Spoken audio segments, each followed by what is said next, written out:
নমস্কার। আজকে আমরা শুনব সৃষ্টি মায়ের অমৃত কথা।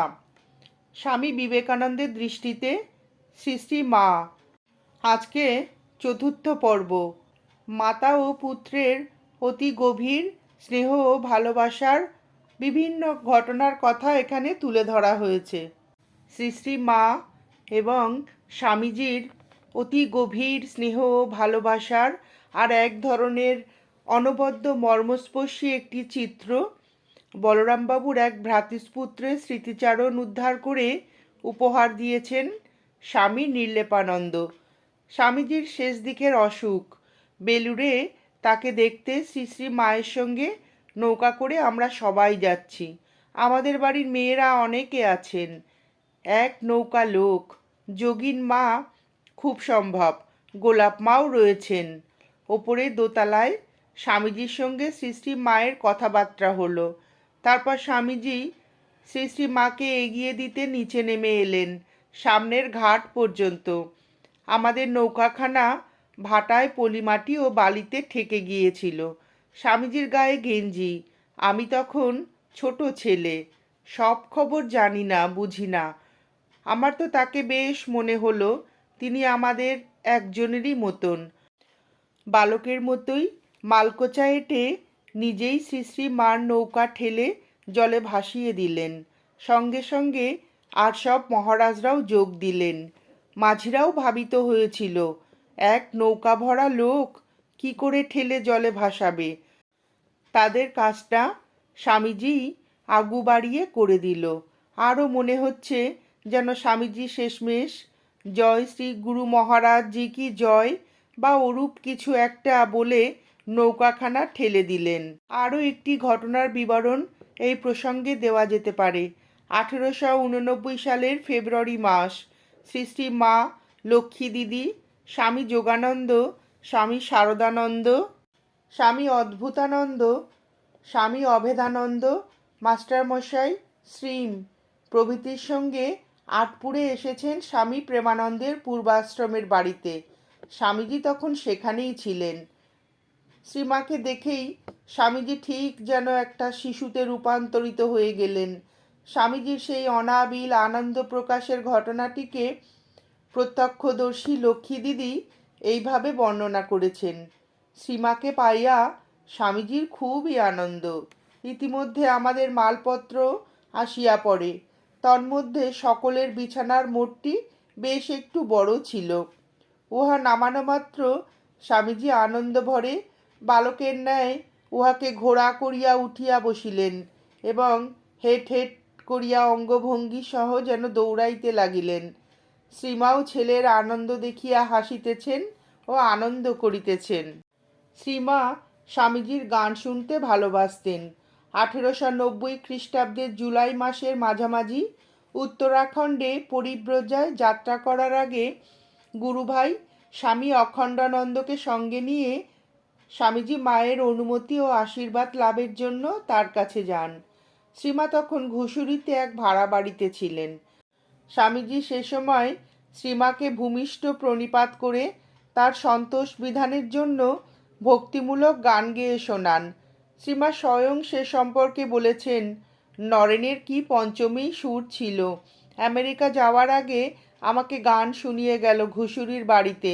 বলেছিল, মা, যদি মানুষ হয়ে ফিরতে পারি তবেই আবার আসব, নতুবা এই। আমি বললুম, সে কি? তখন বললে, না না, আপনার আশীর্বাদে শীঘ্রই আসব। অন্য একটি সূত্রে জানা যায়, শ্রী শ্রী মা স্বামীজিকে এই সময় জিজ্ঞাসা করেছিলেন, বাবা, তোমার মাকে দেখে যাবে না? স্বামীজি উত্তর দিয়েছিলেন, মা, আপনিই আমার একমাত্র মা। একমাত্র মা কথাটি বিশেষ তাৎপর্যপূর্ণ। 1897 খ্রিস্টাব্দে রামকৃষ্ণ মিশনের প্রতিষ্ঠার পর মিশনের সাপ্তাহিক সভা সাধারণত বলরাম মন্দিরে রবিবার সন্ধ্যায় অনুষ্ঠিত হতো। বেশ কয়েকটি সভায় শ্রীমা স্বয়ং এবং তার সঙ্গিনী ও অন্যান্য স্ত্রীভক্তদের নিয়ে উপস্থিত ছিলেন। বিশেষ করে শ্রীমা উপস্থিত থাকলে তার আনন্দ বিধানের জন্য স্বামীজি গানের পর গান গাইতেন। শ্রী শ্রী মায়ের উপস্থিতি স্বামীজির হৃদয়ে যে আনন্দের হিল্লোল তুলত তার পরিচয় পাই নিচের এই ঘটনাটি থেকেও। একবার শ্যামা পূজার দিনে শ্রীমা বেলুর মঠে এসেছেন। এসে ঠাকুর ঘরে গিয়ে আত্মারামের পূজায় বসেছেন। পূজায় বসে তার দুই চোখ থেকে দরদর ধারায় প্রেমাশ্রু ঝরতে থাকে, দুটি হাত কাঁপতে থাকে। বহুক্ষণ আত্মারামকে হৃদয়ে ধারণ করে থাকেন। পরবর্তী ঘটনার বর্ণনা প্রত্যক্ষদর্শী আশুতোষ মিত্র দিয়েছেন এইভাবে। তাহার এই আত্মস্থ হইবার সংবাদ বৈদ্যুতিক গতিতে মঠবাসীদিগের মধ্যে প্রচারিত হইয়া গেল। ফলে সকলে আনন্দে অধীর হইয়া নিম্নে বৃক্ষতলে সমবেত হইয়া খোল করতাল সহকারে গাহিতে ও নৃত্য করিতে থাকিলেন। সকলে একত্রিত এক টানে প্রাণ মাতাইয়া এবং নিজেরাও মাতিয়া গাহিতেছেন। বাবা সঙ্গে খেলে, মা নেবে কোলে, আয় সবাই মিলে ডাকি জয় মা বলে।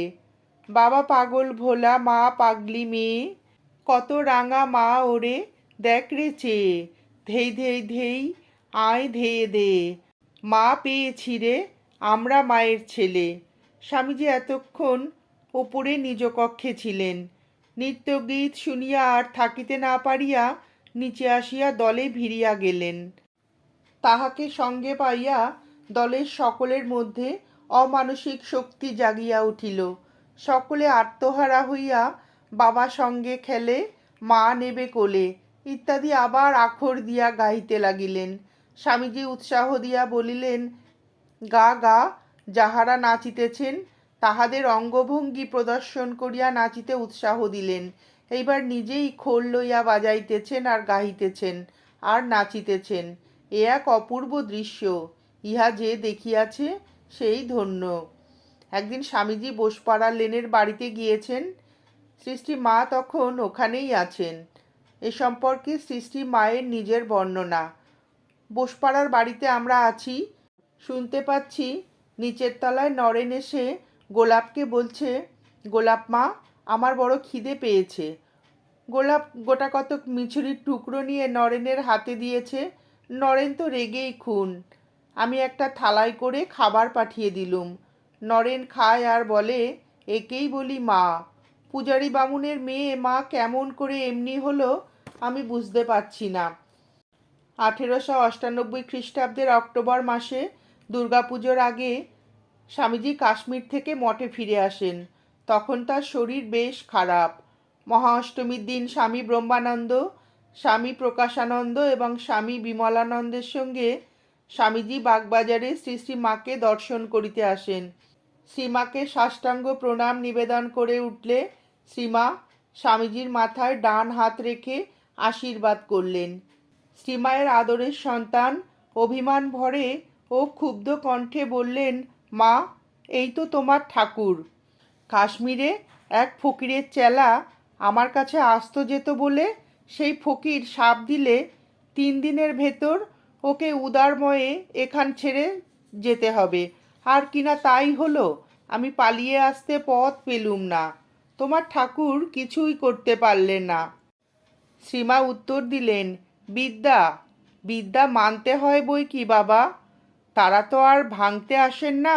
আমাদের ঠাকুর হাঁচি টিকটিকি পর্যন্ত মেনেছেন। শঙ্করাচার্যও তো শুনতে পাই নিজের শরীরে ব্যাধিকে আসতে দিয়েছিলেন। তুমি তো জানো খুড়তুতো দাদার হলধারীর অভিসম্পাতে ঠাকুরের মুখ দিয়ে রক্ত উঠেছিল। তোমার শরীরে অসুখ আসা আর ঠাকুরের শরীরে আসা একই কথা। কিন্তু স্বামীজি তবুও অভিমান ভরে বলতে থাকেন, শ্রীমা যতই বলুন না কেন তিনি তার যুক্তি মানতে রাজি নন, বরং বলতে থাকেন আসলে ঠাকুর কিছুই নন।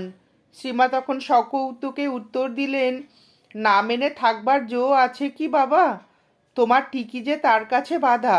এই কথা বলা মাত্র স্বামীজি সজল নয়নে শ্রীমায়ের পায়ে লুটিয়ে পড়ে সেদিনকার মতো বিদায় নিলেন।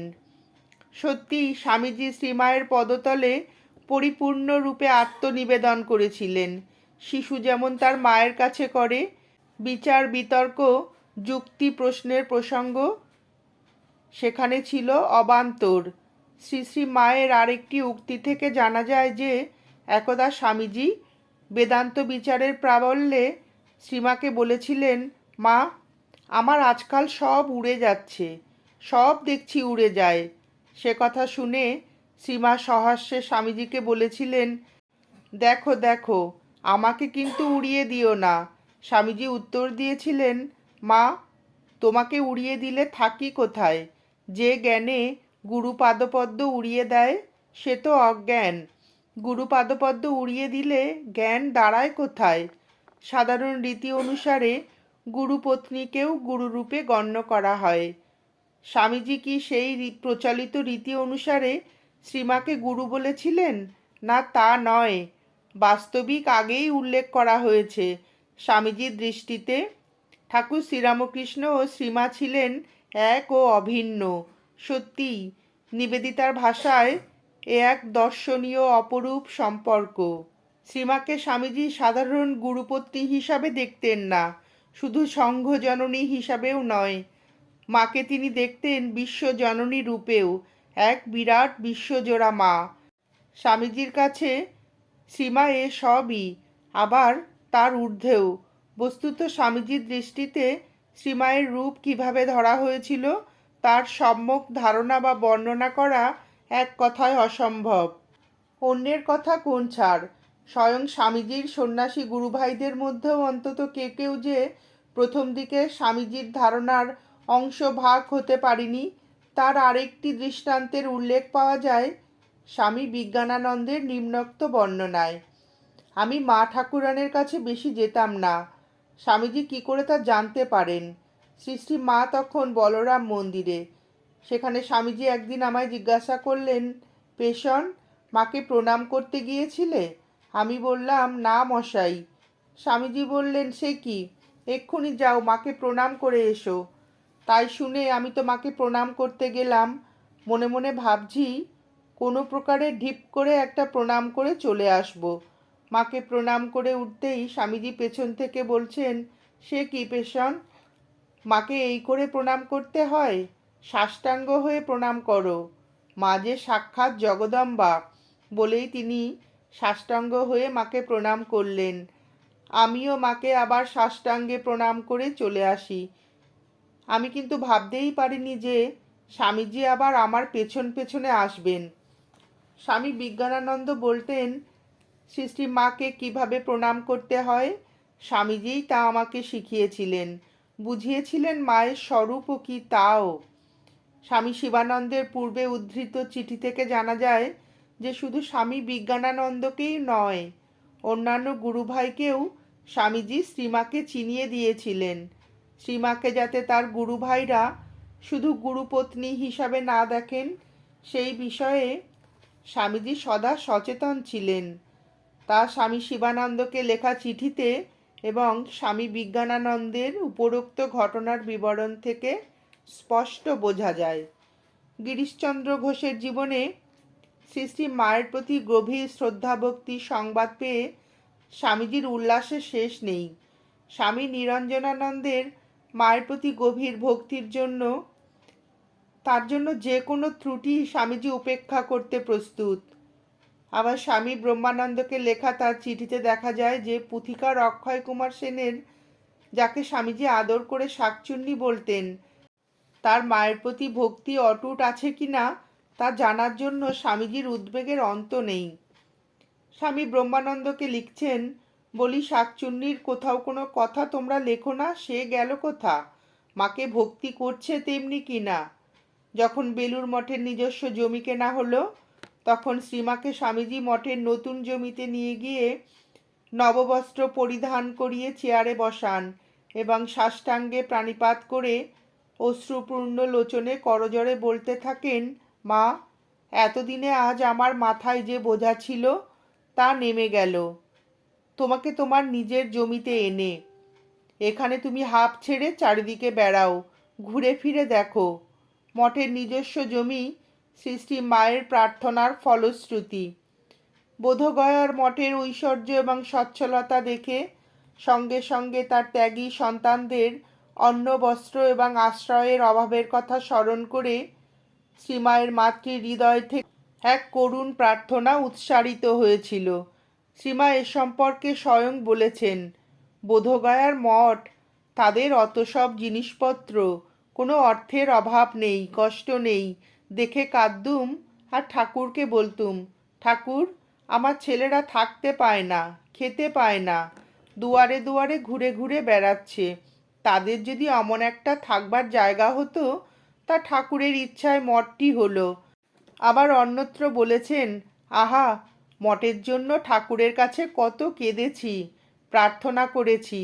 তারপর থেকে নরেন ধীরে ধীরে এইসব করলে। এসব থেকে বোঝা যায় কেন মঠের নতুন জমিতে শ্রীমাকে এনে স্বামীজি বলেছিলেন নিজের জমিতে। অবশ্য বেলুড় মঠ শ্রীমায়ের আবাসস্থল না হলেও পূজা পর্ব উপলক্ষে তিনি শুভাগমন করতেন। এই প্রসঙ্গে স্বামী অদ্ভুতানন্দের একটি উক্তি এখানে উল্লেখ করা যেতে পারে। মঠ হবার পরই স্বামীজি শ্রী শ্রী মাতা ঠাকুরুনির পদধূলি এনে স্থাপন করে। তা আজও বেলুড় মঠে পূজা হয়। মা ঠাকুরিন যে কী, তা একমাত্র স্বামীজিই বুঝেছিলেন। তিনি যে স্বয়ং লক্ষ্মী, তার কেহ বোঝেনি। নমস্কার, আজ এ পর্যন্তই। স্বামী বিবেকানন্দের স্মৃতিতে শ্রী শ্রী মায়ের অভূতপূর্ব এই অমৃত কথা শুনে আপনাদের যদি ভিডিওটি ভালো লেগে থাকে তাহলে একটি লাইক করবেন এবং চ্যানেলটিকে সাবস্ক্রাইব করে পাশে থাকবেন।